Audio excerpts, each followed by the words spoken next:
እነዚህ በብልጽግና መገናኛ ብዙሃን ላይ ተደጋግመው እንዲነገሩ የተፈረደባቸው የሰሞኑ የፕሮፓጋንዳ ርዕሶች ናቸው። የኦህዴድ ብልጽግና ያሰማራቸው የፕሮፓጋንዳ ጉሮሮችና የስቱዲዮ ቅምጦች መንግስታቸው አገርን ከግብፅና ከሻቢያ ለመታደግ ግብ የገጠመ አስመስለውታል። በእውነቱ ይህንን የሚያደርገው የኤርትራ የውጭ ጉዳይ ሚኒስትር ለመሆን አዲሃሎ ሄዶ የተገዘተ የግብፅ ጉዳይ ፈጻሚ ለመሆን ካይሮ ሄዶ የማለ ጠቅላይ ሚኒስትር ባይመራችሁ ኖሮ እናምናችሁ ነበር የሚል ተከራካሪ የሌለባቸው ይመስል ቀብረር ብለው ሌሎችን ሁሉ በግብፅ ተላላኪነት ሲወነጅሉ የሚውሉ ሆነዋል።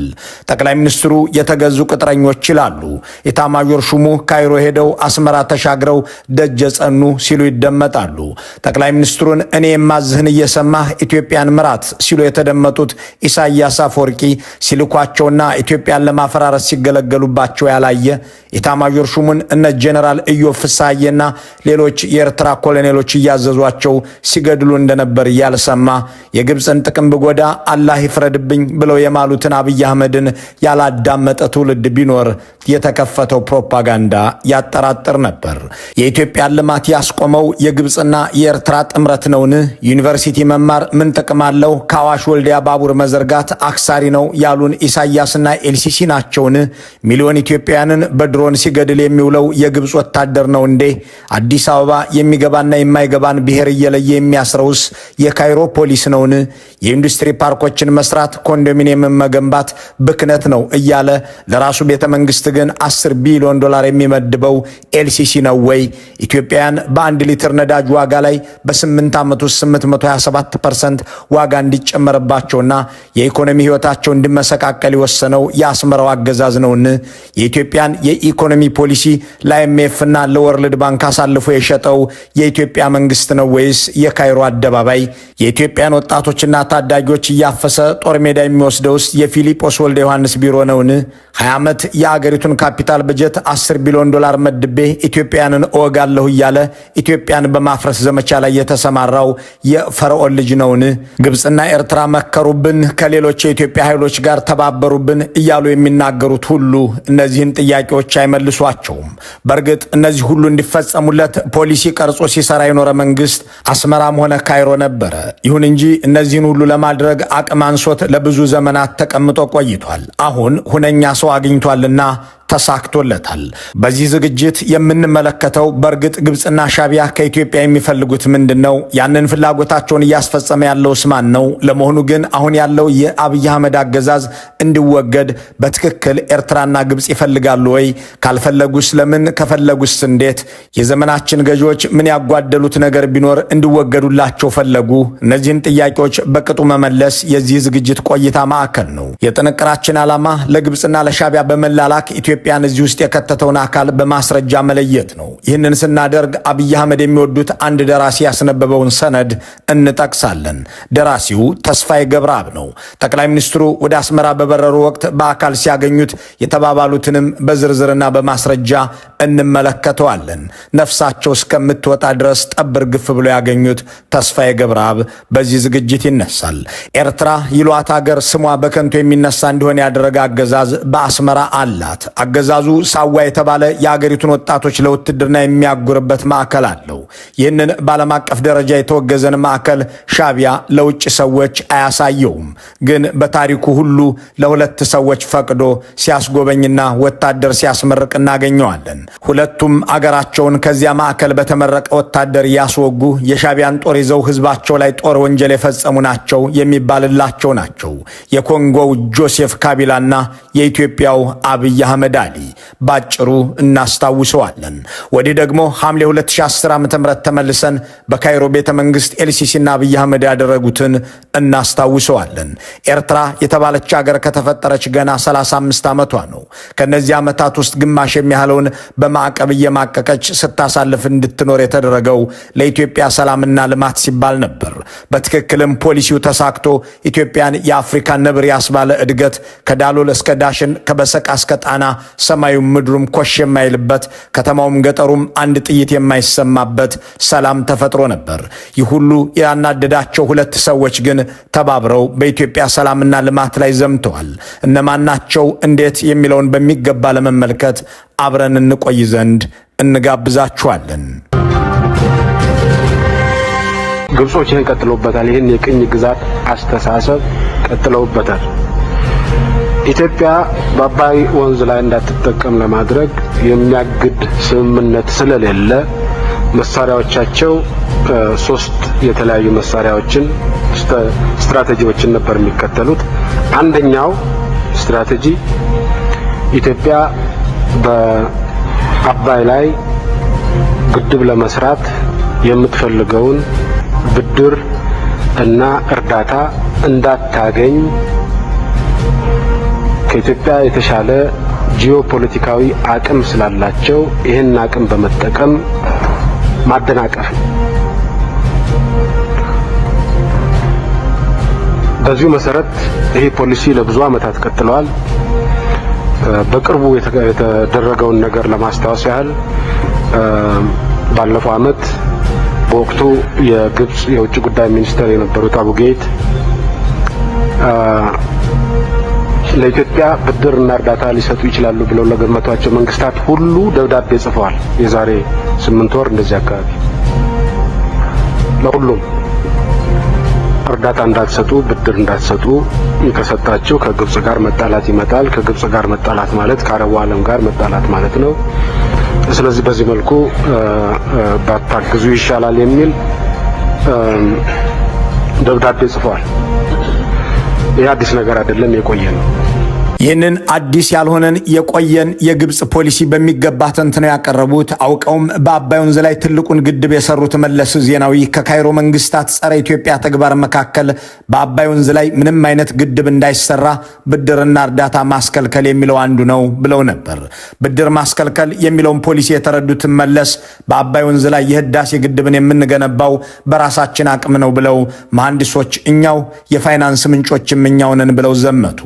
ግብጽ ራሷን እንደ ተመራጭ ስትራቴጂካዊ አገር አድርጋ በማስቀመጥ ብድር ሰጪዎች እንዲያዳምጧት ያደረገችበትን መንገድ ሰብረውም ኢትዮጵያን ተደማጭም ተመራጭም አድርገዋል። እናም በሌሎች አባይ ተፋሰሶችም ላይ ተከዜን፣ ጣና በለስንና ሌሎችን ትናንሽም መካከለኛም የኤሌክትሪክና የመስኖ ግድቦችን ለመስራት የሚያስችል የባቡር ሀዲዶችን፣ ዩኒቨርሲቲዎችንና ትምህርት ማሰልጠኛዎችን፣ የመስኖ ግድቦችን፣ የፈጣን መንገዶችን፣ የኢንዱስትሪ ፓርኮችን ለመገንባት የሚያበቃ ብድር ለመውሰድ የምትታመን የምስራቅ አፍሪካ ተደማጭ ሀገር አድርገዋታል። ኢትዮጵያን ብድር የሚሰጣት ሀገር እንዳይኖር የሚያደርገው የግብጽ ፖሊሲ ቢሸነፍም የህዝብ መገልገያ መሰረተ ልማትን፣ የተማሪዎች መመረቂያ ዩኒቨርሲቲን፣ የወጣቶች መቀጠሪያ ኢንዱስትሪ ፓርክን በብድር መስራት አክሳሪ ነው እያሉ የሚናገሩ ጠቅላይ ሚኒስትር ቤተ መንግስት ገቡ። 2010 መጋቢት 24 የአገሪቱ ልማትም ቀጥ ብሎ እንዲቆም ሆነ። ኢትዮጵያም በግብጽ ጥረትና ዲፕሎማሲ ሳይሆን በመሪዋ ከፍተኛ ልፋት ብድር እንዳታገኝ የምትከለከል ማዕቀብ የሚጣልባት ብድር አልከፍልም ብላ የምትከሰስ ሆና አረፈችው። ኢትዮጵያ ለልማት ብድር እንዳታገኝ በየአገሩ የዞረች ደብዳቤ ስታደል የነበረችው ግብጽ 4 ኪሎ የገቡ ወኪሎቿ ጥሩ ፈጻሚ ሆነውላታልና እንደ ድሮው አንድ መስመር ወረቀት ለማንም አልጻፈችም።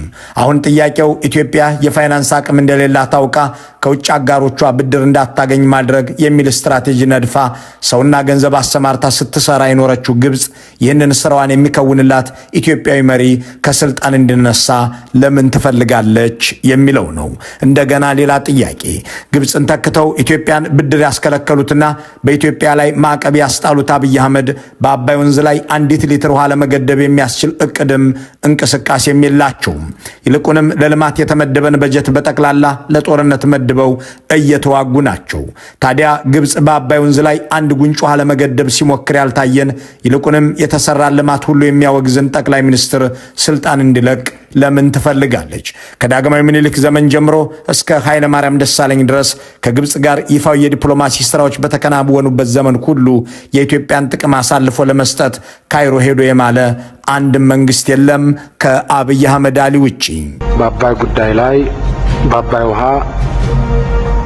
የግብጽ አስተዳዳሪ ሳይፈቅድ የእንግሊዙ ግብጽን የሚያስተዳድረው የእንግሊዙ ኃላፊ ሳይፈቅድ ሌሎቻችሁ በውሃ እንዳትጠቀሙ የሚል መመሪያ ነው የሰጧቸው በቅኝ ግዛት ጊዜ።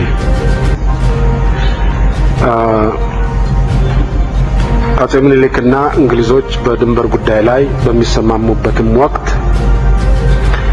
ተመሳሳይ ነገር ለመስራት ሞክረዋል። የተሳካላቸው አልነበረም።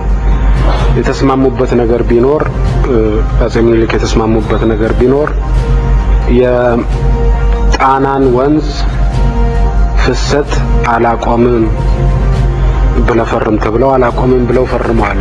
የጣናን ወንዝ በሐይቅ ፍሰት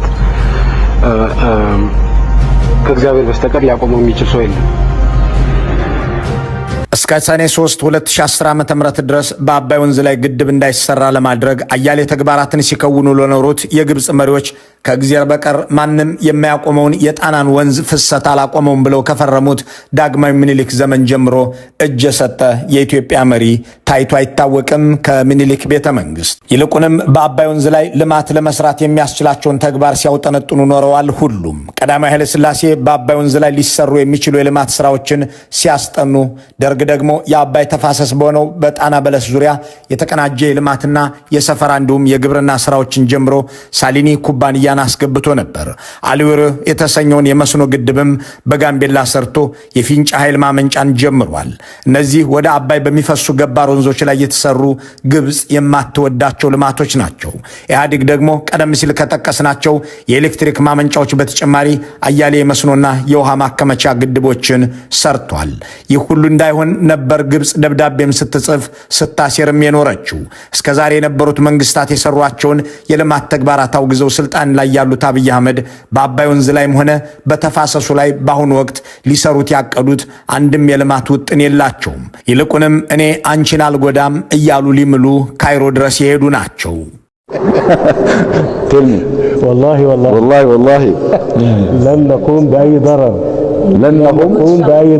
لن نقوم بأي ضرر للمياه في مصر እንዲህ የማለ የግብፅ መሪ መሳቂያ የሆነ መሳለቂያም የሆነ የኢትዮጵያ መሪ ነበርን? በዚህ ልክ ለግብፅ ያደረ የኢትዮጵያ መሪ ከቶ ግብፅ ልታስወግደኝ ነው ማለት ይቻለዋልን? ታዲያ ግብፅ እንዲህ ያሉ ወኪሏ ለምን እንዲወገዱ ትሰራለች ሲባል ግራ ያጋባምን? ደግሞስ ምን በደሏትና አብይን ግብፅ ለማስወገድ ታሴራለች? በእርግጥ ልጁ እንዲሞትበት የሚሞክር ወላጅ አለ ወይ? ግብፅስ ከአብይ አህመድ የላቀ ምርጥ ጉዳይ ፈጻሚ ከወዴት ልታገኝ ቀኝ እጇን በግራ እጇ ቀርጥፋ ልትበላት ትፈልጋለች? የሚሉት ጥያቄዎች ሁሉ ተገቢ የሚሆኑት በዚሁ በአብይ አህመድ ምክንያት ነው። ብድር ለማስከልከል ትሰራ የነበረችውን ግብፅን ተክተው ብድርን እያወገዙ ማዕቀብ ያስጣሉ። ልማት እንዳይኖር የምታደርገውን ግብፅን ወክለው ልማትን ያራከሱና ያስቆሙ። በአባይ ወንዝም ሆነ ገባሮቹ ላይ አንዲት ግራም ልማት ላለመስራት የወሰኑ ጠቅላይ ሚኒስትር እንዲወገዱ ግብፅ ትሰራለች የሚለውን ተራ ተረት ትተን ወደ ሁለተኛው ነባር የካይሮ መንግስታት ስትራቴጂ እንሻገር። በብድር በእርዳታ አባይ ላይ ስራ እንዳንሰራ ማድረግ አንዱ መሰረታዊ ስትራቴጂያቸው ነው። ሁለተኛው ስትራቴጂ ሆኖ የቆየው ኢትዮጵያን በእጅ አዙር ማተራመስ ነው። ኢትዮጵያን በእጅ አዙር ማተራመስ ሁለት ጥቅሞች ይገኙበታል ተብሎ ነው የተገመተው። አንደኛ በውስጥ ቀውስና ጦርነት የምትታመስ ሀገር እስከሆነች ድረስ በልማት ስራ ላይ ለመሳተፍ ጊዜውም አቅሙም አይኖራትም።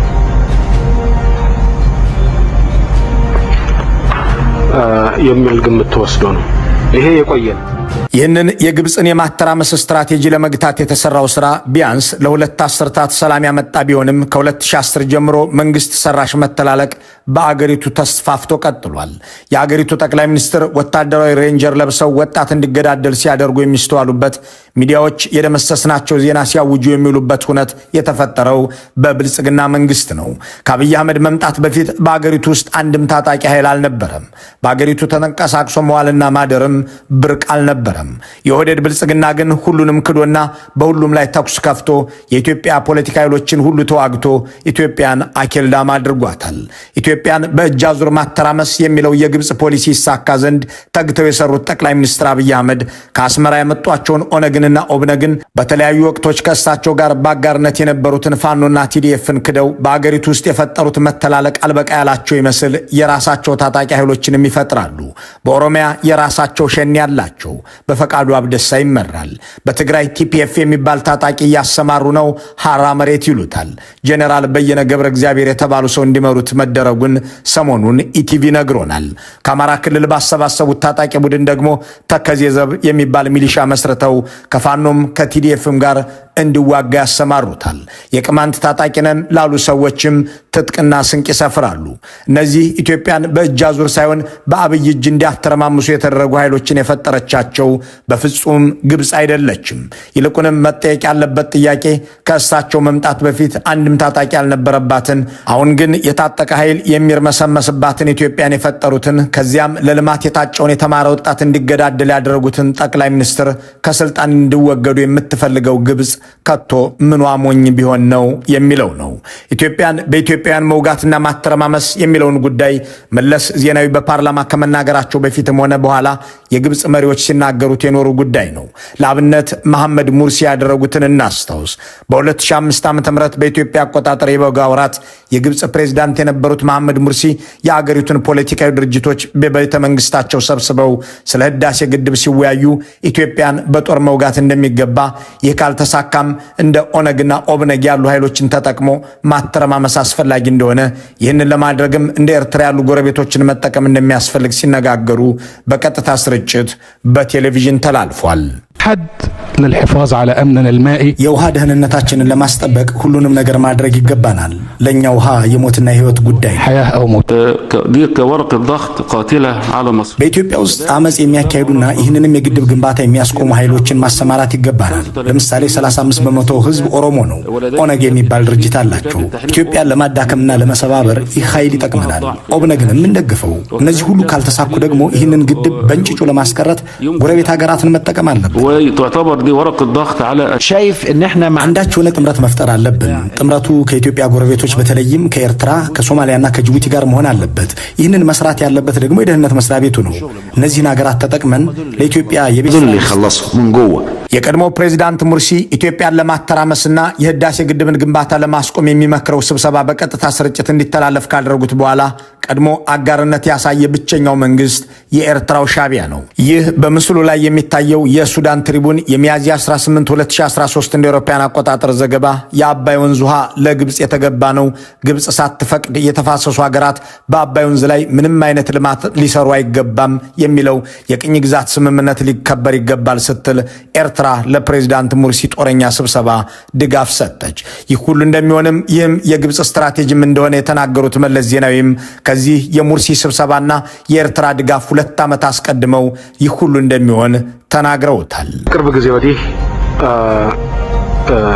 በነጭ ለባሽነት ለዚህ ስራ በነጭ ለባሽነት የተሰለፈው የኤርትራ መንግስት እና የኤርትራን መንግስት በመደገፍና በአዝማችነት በማሳተፍ በአፍሪካ ቀንድ ውስጥ አንድ የጥፋት ግንባር ለመመስረት ተንቀሳቅሰዋል። አስተባባሪው ሻቢያ ነው። አንደኛው ጫፉ አልሸባብ ነው። መሃል ላይ የኢትዮጵያ ጸረ ሰላም የኪራይ ሰብሳቢነት ኃይሎች አሉ። በመጨረሻም እነዚህ የጥፋት ኃይሎች ሁሉ ግንባር ፈጠሩ። አብይ አህመድ ከኢትዮጵያ ጸረ ልማትና ጸረ ሰላም ኃይሎች መካከል አውራ ሆነው ወጡ። ከሻቢያ ወገን ደግሞ ኢሳያስ አፈወርቂ ከሶማሊያ በአልሸባብ ፈንታ በፕሬዝዳንትነት ዘመናቸው አልሸባብ ላይ አንድም ጥይት ያልተኮሱት ፎርማጆ ሆነው ኢትዮጵያውያን ላይ ውጊያ ከፈቱ። ግብጾች ኤርትራን ተጠቅመን ኢትዮጵያን እናተረማምሳት እያሉ በፕሬዝዳንት ሙርሲ ሰብሳቢነት የገቡትን ቃል ለማስፈጸም ወላሂ እየተባለ የተማለላቸው የሚተገበር ዘንድ ሻቢያንና አብይ አህመድን ከፎርማጆ ጋር አቀናጅተው አሰለፉ። ከሁለተኛው የዓለም ጦርነት ወዲህ ብዙ ህዝብ ያለቀበትን ጦርነትም በኢትዮጵያ ምድር አካሄዱ። እስካሁን የሚያላለቀ ውጊያ አቀጣጠሉ። ይህ ከመሆኑ በፊትም አብይ አህመድ በግብፅ ገንዘብ ድጋፍ የሚደረግለትንና በኋላ ላይ ለጦርነቱ የተገለገሉበትን የኤርትራን ሰራዊት ለማስመረቅ ሳዋ ተገኙ። በዚህ በምስሉ ላይ የሚታየው ፎቶም ያኔ ሳዋ ሲሄዱ የተነሱት እንደነበር ተጠቅሶ በወቅቱ በጠቅላይ ሚኒስትር ጽሕፈት ቤት ተለቋል። አብይም ከጆሴፍ ካቢላ ወዲህ ለመጀመሪያ ጊዜ የሻቢያን ጦር ማሰልጠኛ ሳዋን የጎበኙ፣ ቆመውም ወታደር ያስመረቁ፣ ባስመረቁትም የኤርትራ ጦር አገራቸውን ይወጉ ሆነው ተመዘገቡ። ኢትዮጵያን በኤርትራም እጅ ማተራመስ ብለው የጻፉትን ስትራቴጂ እንዲህ በተቀናጀ መንገድ የሚሰሩላቸውን አብይ አህመድን ለማስወገድ ግብጾች ገንዘብና ጊዜ መድበዋል የሚለው የብልጽግና ፕሮፓጋንዳ ተራ ተረት የሚሆነውም ይህ ሁሉ ታሪክ በሚገባ ሲነበብ ነው። ግብፅ እንዲህ ያሉ የፖሊሲዋን ፈጻሚ በ4 ኪሎ ቤተ መንግስት አስቀምጣለች የሚለውን በከፊል ከተመለከትን የኤርትራስ ፍላጎት ምንድነው የሚለውን ቀጥለን እንይ።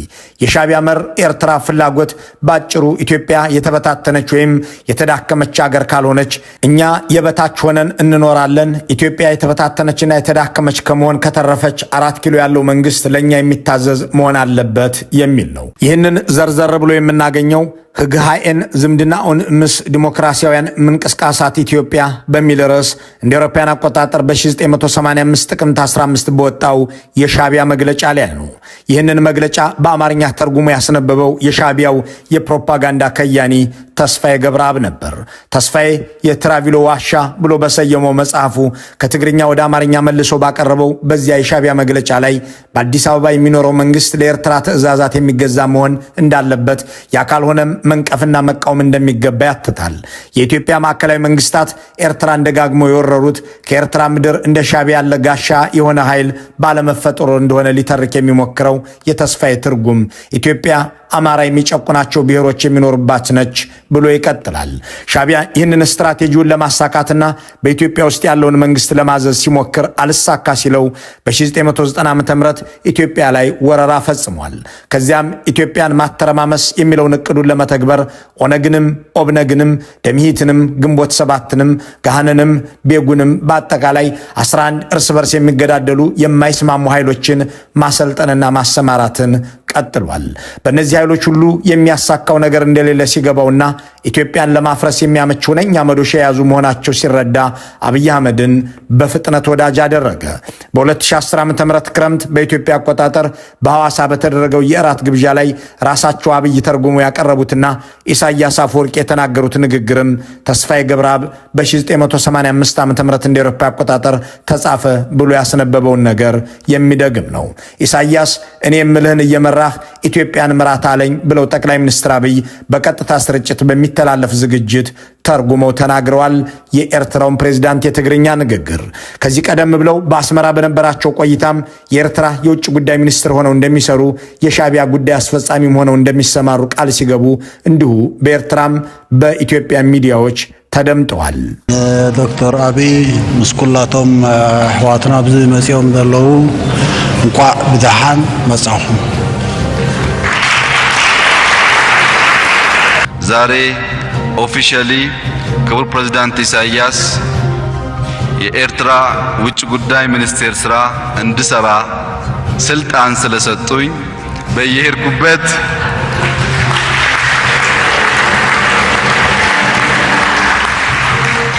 አቶ ኡስማን ወክዬ ከሰራው የሥራ መዛባት እንዳይመስላችሁ። የእኔ ተላላኪ ሁን ሲባል እሺ ብሎ የውጭ ጉዳይ ሚኒስትር ነኝ የሚል ጠቅላይ ሚኒስትር ኢትዮጵያን ማዳከምና ብሔሮቿን ተጠቅሞ ጦርነት ውስጥ መክተት የሚል ፖሊሲን በብቃት የሚተገብር የጨለማ ዘመን አጋሬ የኤርትራ መንግስት ሆይ አመሰግናለሁ እያለ በፓርላማ የሚናገር ለሻዕቢያ ጦር አበል ከፍሎ ትጥቅ ሰጥቶ የራሱን አገር ህፃናትን የሚያስገድል ፋብሪካ የሚያስነቅል መሪ ኤርትራ ከ4 ኪሎ እንዲባረርላት ዶለተች ቢባል ማን ያምናል የሚለው ጥያቄ የሚነሳው በእነዚህ ምክንያቶች ነው። በ1985 የተጻፈውን የሻዕቢያን ዓላማ በብቃት የሚከውኑት ጠቅላይ ሚኒስትር አብይ ይህንን ጽሑፍ ተርጉሞ ካስነበበው ተስፋዬ ገብረአብ ጋር በዚያው በአስመራ ቆይታቸው ተገናኝተው እንደሚወዱትና እንደሚያደንቁት ወደ ቢሾፍቱም እንዲሄድ ፍላጎታቸው መሆኑን እንደነገሩት ጉቺ ሽመልስ የአዳው ጥቁር አፈር ሲል ባስነበበው መጽሐፍ ተርኳል። የተስፋዬን ቤተሰቦችና የሻዕቢያን ባለስልጣናት በማነጋገር የተዘጋጀው ይኸው መጽሐፍ እንደሚለው ተስፋዬ ገብረአብን አስመራ ፓላስ በተባለው ቦታ እንዲጠራ ያደረጉት ጠቅላይ ሚኒስትር አብይ ራሳቸው ናቸው። የጠሩላቸው ደግሞ የሻዕቢያው ከፍተኛ ሹም የማነ ገብረአብ ናቸው። ከዚያም አብይ አህመድ የተስፋዬ ገብረአብን መጽሐፎች ከአስመራ እያስላኩ ያነቡ እንደነበር ለራሱ ለተስፋዬ ሲነግሩት እንደነበርም በዚሁ ድርሰት ላይ ሰፍሯል። አብይ አህመድ ያነበቡት የተስፋዬ መጽሐፍ ቀደም ሲል የጠቀስነው የትራቭሎ ዋሻ የተባለውና ኢትዮጵያን ማመስ ለኤርትራ እንደሚጠቅም የሚተርከውን መግለጫ የያዘው ሰነድም ነው ማለት ነው። እንዲህ ባለ መልኩ ሻዕቢያ ያጻፈውን እየፈለገ ኢሳያስ ያዘዙትን እንደወረደ የሚፈጽም መንግስት እንዲወገድ የሚፈልግ የኤርትራ መንግስት ምኑ ላይ የታመመ ሊሆን ይችላል?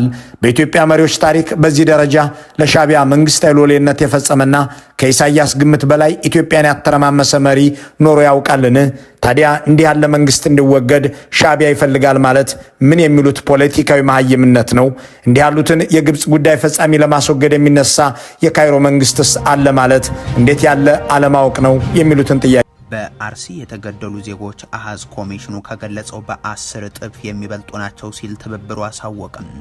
የፖለቲካ ዓላማን ያነገበና የተደበሰበሰ ሪፖርት አቅርቧል ያለውን የአገዛዙን ተቋም ይቅርታ እንዲጠይቅም በደብዳቤ ጠይቋል። ፕሬዚደንት ዶናልድ ትራምፕ ቀጣይ ኢላማቸው ኩባ ልትሆን እንደምትችል ገለጹ። ዶናልድ ትራምፕ የጣሊያኗ ጠቅላይ ሚኒስትር ፎቶ እንድትነሳ ለምናኛለች ማለታቸውን ተከትሎም ውዝግብ ተፈጥሯል። ይህ በእንዲህ እንዳለ አሜሪካና ኢራን ጦርነቱን የሚያስቆመውን ስምምነት ከተፈራረሙ በኋላ ወደ መካከለኛው ምስራቅና ስዊዘርላንድ ጉዞዎች ተዘጋጅቷል። የተወደዳቸው የኢትዮ ፎረም ቤተሰቦች አብራችሁን ስትቆዩ እነዚህን እና ሌሎችን መረጃዎችን ታደምጣላችሁ። ሰናይ ቆይታ ይሆንላችሁ። ተጨማሪ ያለን ሶስቱ ከፍርድ ቤት ጋር የተያዙ ጉዳዮች መነጋገሪያ ሆኗል። ብልጽግና ያለ ፍርድ ቤት ክስ በስር ያቆያት ጋዜጠኛ ሳልሳዊትን በአስቸኳይ እንዲለቅ ሲፒጄ ሲጠይቅ፣ በትግራይ የታሰሩት እናት ደግሞ ከእስር ተለቋል። በሌላ በኩል በፍርድ ቤት ውስጥ ዳኛዋን የገደለው ግለሰብ በአዲስ አበባ ራሱን ማጥፋቱ ተሰምቷል። ሌላኛው መረጃችን ነው። በአማራ ክልል በተፈጸመ የድሮን ጥቃት የሰዎች ሕይወት ጠፋ። የፋኖ ኃይሎች አብይ አህመድ አገዛዝ ድንጋጤ ውስጥ ከተተ ያሉትን ከሌሎች ኢትዮጵያን ጋር የሚደረገውን ትብብር እንደሚጠናከር ገልጿል። የታጣቂ ኃይሎቹ ቃል አቀባይ የአሜሪካ መንግስት ሰሞነኛ የቪዛ ክልከላ ጋር በተያያዘ ምላሽ ሰጥቷል። የአማራ ክልል ባለፉት 5 ዓመታት በተለያየ መንገድ ወደ ጦርነት እየተጠራ ወይንም ጦርነት ታውጆበት ግድያና መፈናቀል፣ ሰቆቃና ውድመት ይደርስበት ዘንድም ተደርጓል። በተለያዩ አካባቢዎች ፈጸሙበትን ጥቃቶችን ሲቃወም ምላሹ እነዚህን ጥቃቶች በየደጁ እንዲቀርቡለት ማድረግም ሆኗል።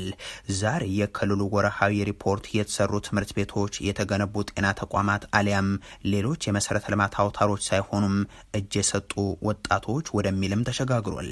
በክልሉ ባለፉት 3 ዓመታት ወደ ትምህርት ቤት ገበታ የሄዱ ህጻናት ከ20 በመቶም ብዛም እንደማይሻገሩ ከሰሞኑ በአውሮፓ ህብረት ፓርላማ የቀረበ ሪፖርት ያመለክታል።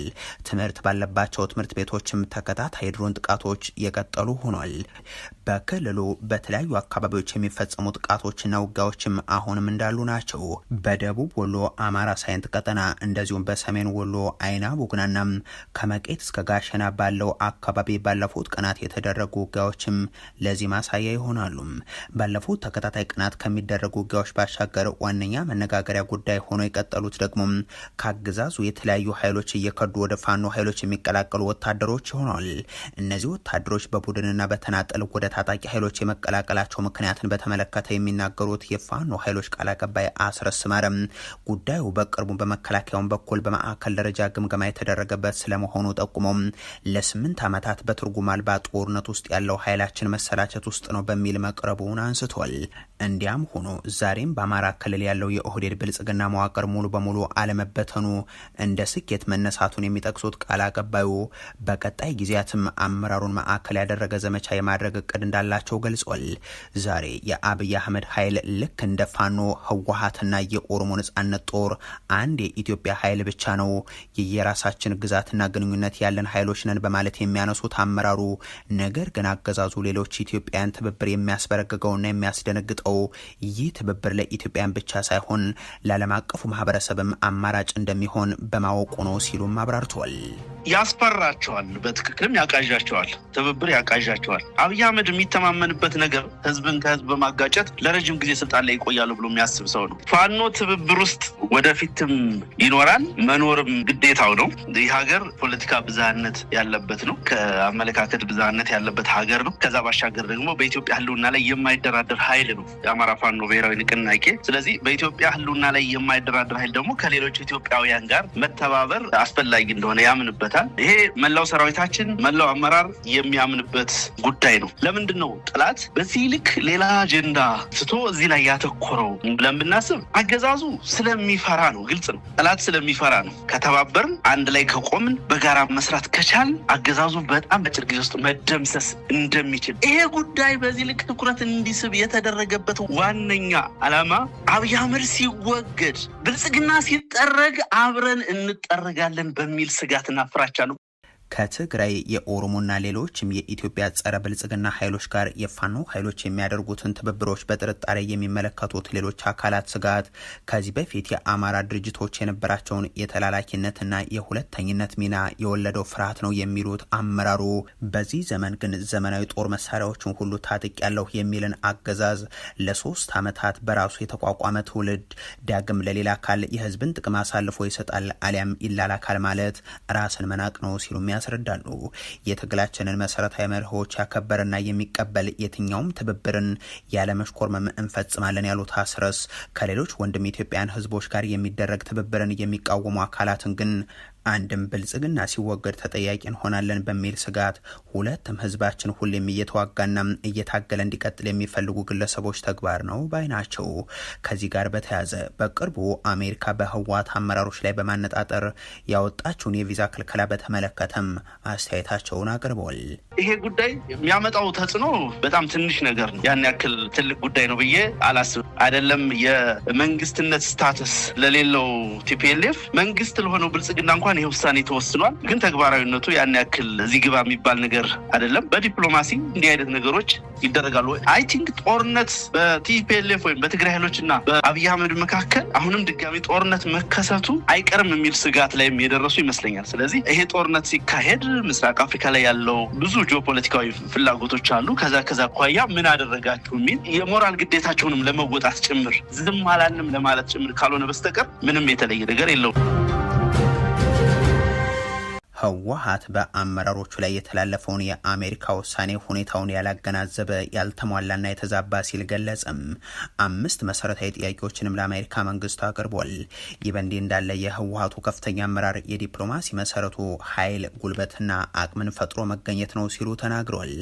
ጠቅላይ ሚኒስትር አብይ አህመድ ህወሓት የሚባል ድርጅትን እንደማያውቁ ራሳቸውም ምርጫ ቦርድ በተሰኘው ተቋማቸው በኩልም ገልጸውት የፕሪቶሪያው ስምምነት ተፈራራሚ ግለሰቦችንም ወደ አዲስ አበባ መውሰዳቸውን መናገራቸው የሚዘነጋ አይሆንም። ይህ ከተነገረ ከወራት በኋላ ግን አሁንም ህወሓት የተሰኘው ድርጅት ጋር እንደ ኦባሳንጆ ያሉ የአፍሪካ ህብረት ሰዎች ተልከው ንግግር የሚደረግበት ወቅታዊው የብልጽግናው ፕሮፓጋንዳም ይኸው ህወሓት የተባለው አካል የሆነበት ጊዜ ላይ ተደርሷል። ከሰሞኑ አሜሪካ በአክራሪ የድርጅቱ አመራሮች ላይ የጣለችው የቪዛ እገዳም ሌላ ማሳያ ተደርጎ የሚነሳ ነው። ይህ ውሳኔ በአንድ በኩል የድርጅቱ የዲፕሎማሲ ውድቀት ተደርጎ በሌላ በኩል ደግሞ አሁንም የትኩረት ማዕከል ሆኖ የመገኘት መገለጫ በሚል የሚጠቀስ ቢሆንም የህወሓት ከፍተኛ አመራሩ አዲስ ዓለም ባሌማ ደግሞ ዲፕሎማሲ ማለት አቅምን ፈጥረህ ጉልበትም ኑሮ መገኘት ነው ሲሉ ይናገራሉ። ዲፕሎማሲ ዝምስረተሉ ቁም ነገር አለው። ጉልበት እዩ፣ ኃይል እዩ፣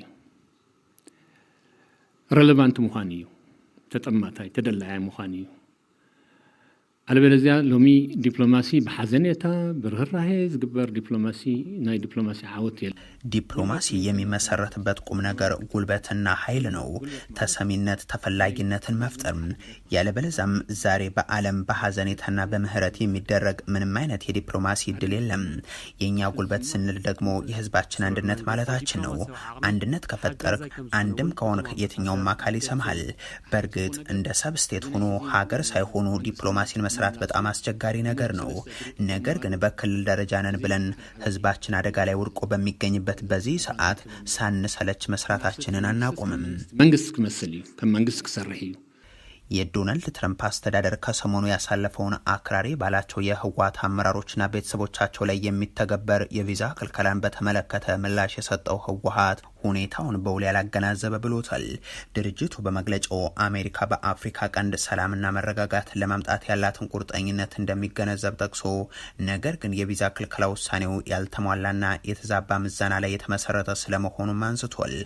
አሜሪካ የፌደራል መንግስቱ የፕሪቶሪያውን የሰላም ስምምነት ግዴታዎችን አለመወጣቱን ወደ ጎን በማለት ኃላፊነቱን በህወሓት ላይ ብቻ መጫኗን አንስቶ የተፈረመው የፕሪቶሪያው ስምምነት ከ3 ዓመታት በላይ ቢያስቆጥርም በመቶ ሺዎች የሚቆጠሩ ተፈናቃዮችን መመለስ፣ የፌዴራል ያልሆኑ ኃይሎችን ከትግራይ ግዛት ማስወጣትና የህወሓትን ህጋዊና ፖለቲካዊ እውቅናን የመመለስ መሰረታዊ ጉዳዮች እንዳልተተገበሩ አብራርቷል።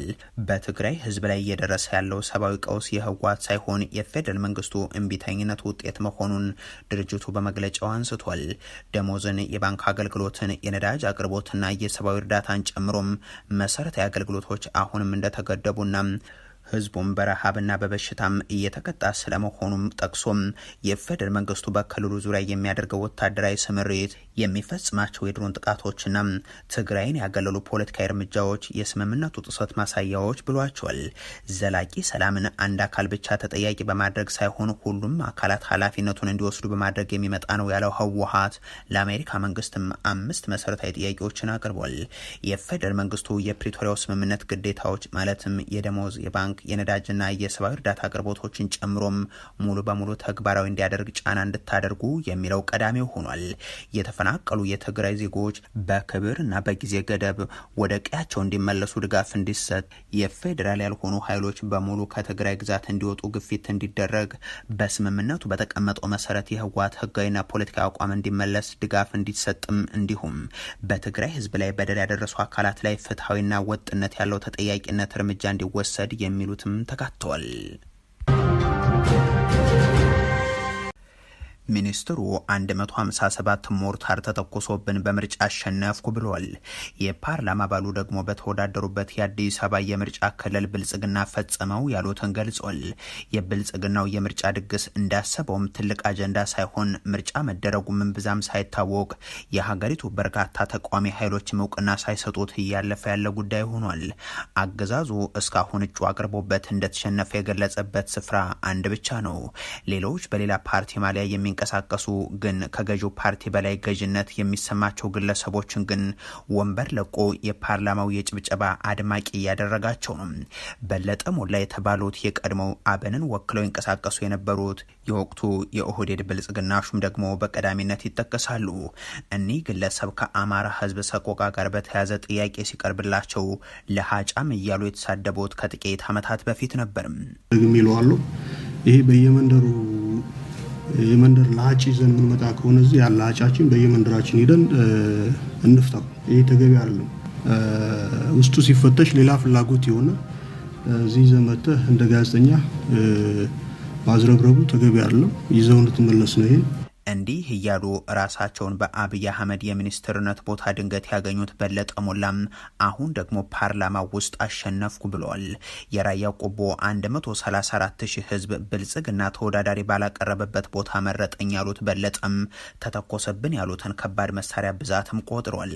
157 የግብጽ የሻቢያ እንደዚሁም ከህወሓት የተተኮሰ ሞርታርን ጭምር ከአዲስ አበባ ሆነው እንደመከቱ በገለጹበት ሪፖርታቸው አንድ ሰሞን ከነዛ ድጋ ብርሃ ጋር የአማራ ክልልን በትነን የወሎ ክልልን ፈጥረን ዋናና ምክትል እናደርጋቸዋለን ኦህዴዳዊ ቃል ጋር በተያዘ መነጋገሪያ ሆነው የነበሩት በለጠም አሁን ደግሞ ስለ አማራ ህዝብ በመናገራቸው እንዲታሰሩ የሆኑት የቀድሞ የፓርቲያቸው ሰዎችን ወንበርን በአማራ ህዝብ ስም ተረክቤያለሁ ብሏል።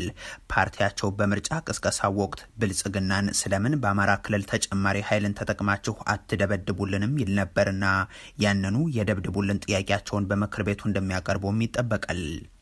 የትኛውም ኃይልን የመጠቀም ብቸኛ መብት የመንግስት ነው ብሎ ማመን መቻል አለበት። ነገኛ መንግስትን ብንሆን ያንን ነው ማድረግ መቻል ያለብን ማለት ነው። እኔ እንደው መንግስት የሚገባውን ያክል ኃይሉን የመጠቀም መብት ተጠቅሟል ብዬ አላስብም ማለት ነው። ህወሓትን ጨምሮ ሌሎቹ ታጣቂ ኃይሎች በተለይ በጠላት ሻቢያን ጨምሮ በግብጽና በሌሎች ጠላቶች የሚመሩ ኃይሎች ወይም በእነሱ ኢንጀክት የሚደረጉ የተለያየ ሪሶርስ የሚደረጉ ኃይሎች ሀገራችን ለከፍተኛ ምስቅልቅል ዳርገዋታል። ለዚህ ጠንከር ያለ አቋም ነው ልንይዝ የሚገባ። እንዲህ ያሉትን ግለሰቦችን በአማራ ክልል ህዝብ ተመረጥን የብልጽግና ድራማን በተመለከተ የሚናገሩት የፋኖ አመራሩ ደግሞ ለቅስቀሳ ቀርቶ ለቤተሰብ ጉዳይ እንኳን ረግጠውት የማያውቁትን ክልልና ህዝብ በዚህ መጠን ሲንቁ ማየት አሳዛኝ ነው ይላሉ። አይደለም መራጭ አስመራጭ ራሳቸው ተመራጮችም ጭምር ገብተው ባልቀሰቀሱበት ቦታ ምንም አይነት እንቅስቃሴ ባላደረጉበት ቦታ ላለፉት 3 ዓመታት ረግጠውት በማያውቁት ቦታ ሁሉ ተመራጭ ተብለው አሸንፈዋል ተብለው መግለጫ ሲሰጥ እየተመለከትን ነው። እንግዲህ ይሄ የዘመኑ በጣም አስገራሚ ስላቅ ነው በኢትዮጵያ ፖለቲካ ውስጥ።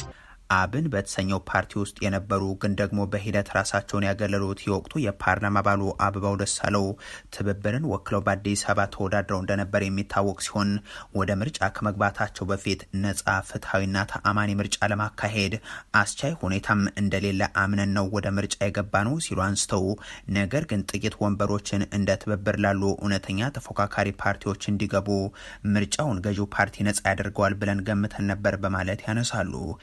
ሆኖ ግን ብልጽግና ለራሱና ለሚፈልጋቸው ክንፎች ማለትም እንደ ኢዜማና አብን ላሉ እጩዎች የግሎቹን ጨምሮ የመንግስት መዋቅርና ሀብትን ተጠቅሞም በጥርነፋና በሰልፍ ካርድ እንዲወጣላቸው አድርጎም በጥርነፋና በሰልፍ እንዲመረጡ አድርጓል።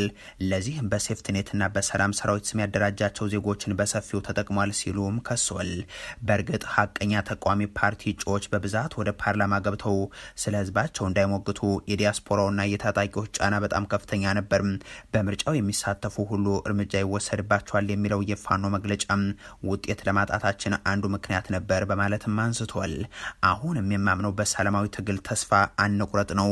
አምባገነኑን ሙሰኛውን ገዢ ፓርቲ የበለጠ አምባገነንና ሙሰኛ አናድርገው በማለትም ጥሪ አቅርበዋል። ሶስቱ ከፍርድ ቤት ጋር የተያዙ ጉዳዮች መነጋገሪያ ሆኗል። ብልጽግና ያለ ፍርድ ቤት ክስ በስር ያቆያት ጋዜጠኛ ሳልሳዊትን በአስቸኳይ እንዲለቅ ሲፒጄ ሲጠይቅ በትግራይ የታሰሩት እናት ደግሞ ከእስር ተለቋል። በሌላ በኩል በፍርድ ቤት ዳኛዋን የገደለው ግለሰብ በአዲስ አበባ ራሱን ማጥፋቱ ተሰምቷል። ከሰሞኑ በመቀለና አዲስ አበባ የታሰሩት ሁለቱ ሴቶች ጉዳይ መነጋገሪያ እንደነበር የሚታወስ ነው። ዓለም አቀፉ የጋዜጠኞች መብት ተሟጋች ተቋም ሲፒጄ ባወጣው ይፋዊ መግለጫው ጋዜጠኛ ሳልሳዊት የታሰረችው ባስተላለፈችው ነጻ ሀሳቧ ምክንያት ነው ሲል ገልጾም ይህም የመንግስት የበቀል እርምጃ አካል ነው ብሎታል። ጋዜጠኛዋ በአዲስ አበባ ከሚገኘው መኖሪያ ቤቷም ፖሊሶች ለጥያቄ ትፈለጊያለሽ ካሏት በኋላ በቁጥጥር ስር እንደዋለችና ወደ ፍርድ ቤትም እንዳላቀረቧት የገለጸው ተቋሙ እስካሁን የተመሰረተባት ይፋዊ ክስ እንደሌለም አብራርቷል። ከሰሞኑ በመቀለ ታስረው መነጋገር የነበሩት ወይዘሮ አሃዛ ህሉፍ ደግሞም ከ3 ቀናት በኋላ መፈታታቸው ተሰምቷል። ፍርድ ቤት የዋስ መብት ቢፈቅድላቸውም ፖሊስ ትዕዛዙን ሳይተገብር ቆይቶም ትናንት ከቀኑ 10 ሰዓት አካባቢ በዋስ መለቀቃቸው ነው የተገለጸው። የሰባ እንደርታ የወረዳ ፍርድ ቤት ሰኔ 10 በዋለው ችሎት ወይዘሮ በ5,000 ብር ዋስ ከእስር እንዲፈቱ ወስኖ የነበረ ቢሆንም የፖሊስ አካላት ግን የፍርድ ቤቱን ህጋዊ ትዕዛዝ በማዘግየት ከ3 ቀናት በኋላ ትናንት ተግብረውታል ተብሏል። ከፍርድ ቤት ጉዳይ ጋር በተያያዘ ከቀናት በፊት መነጋገሪያ የነበረው ጉዳይ ከባለቤቱ ጋር በገባበት አለመግባባት ሳቢያም በችሎት ዳኛዋን ገድሎ የነበረው ግለሰብ ነው።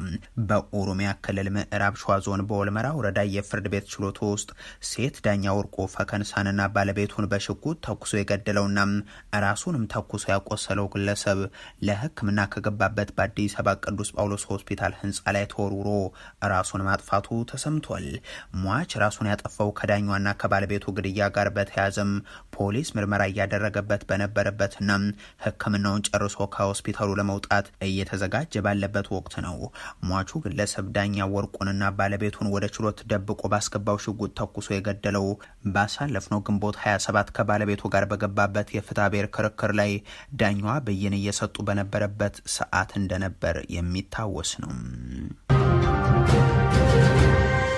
በአርሲ የተገደሉ ዜጎች አሃዝ ኮሚሽኑ ከገለጸው በ10 እጥፍ የሚበልጡ ናቸው ሲል ትብብሩ አሳወቀም። የፖለቲካ ዓላማን ያነገበና የተደበሰበሰ ሪፖርት አቅርቧል ያለውን ያገዛዙን ተቋም ይቅርታ እንዲጠይቅም በደብዳቤ ጠይቋል። የኢትዮጵያ ሰብአዊ መብቶች ኮሚሽን በጥቂቱም ቢሆን በሀገሪቱ የሚፈጸሙ የሰብአዊ መብት ጥሰቶችን፣ በጦርነቶች መካከል የሚደርሱ ጉዳቶችን ከዚህ በፊት ሪፖርት ሲያወጣ ይታወሳል። አንድ ሰሞንም ከዓለም አቀፍ ተቋማት ማለትም እንደተባበሩት መንግስታት ካሉ ተቋማት አጣሪ ኮሚቴዎች ጋር በመሆን ምርመራዎችን እንዲያከናውን የሚጠየቅም ነበር። በአማራና ኦሮሚያ ክልል በሚደረጉ ጦርነቶች በንጹሃን ላይ የተፈጸሙ ግድያዎችን በተመለከተም በከፊልም ቢሆን ሪፖርትን የሚያወጣ ተቋምም ነበር። ከዛም እንደ በቴ ኡርጌሳ ባሉ እውቅ ፖለቲከኞች ላይ የተፈጸመውን ግድያና ሌሎችንም ሁነቶችን በተመለከተ ያደርጋቸው የነበሩ ምርመራዎች እንዲቋረጡ መደረጉ የሚዘነጋ አይሆንም። እንዲህ ያሉ ወንጀሎች እየተጋለጡ መምጣታቸው ያሳሰበው የ4 ኪሎ አገዛዝ በፓርላማው ኢሰመኮን ጨምሮ የሰብአዊ መብት ተቋማትን ይዘትባቸው ገባም። የፖለቲካ መጠቀሚያ የሆነ ብዙ የአፍሪካ ሀገራት የሚታመሱት በዚህ ታርጋ ነው። የሰብአዊ መብት የሚባል አዋጅ ተቋም አሰራር መፈተሽ ያስፈልጋል። እኔ የሰብአዊ መብት የሚባሉ ሀሳቦችና ተቋማት በየትም ቦታ ያሉ አሁን የማያቸው ልክ እንደ መርፌ ነው። መርፌ የራሱን ቀዳዳ መስፋት አይችልም። የራሳቸውን ዊክነስ ማየት አይችልም። ይሄ ጥሩ አይደለም።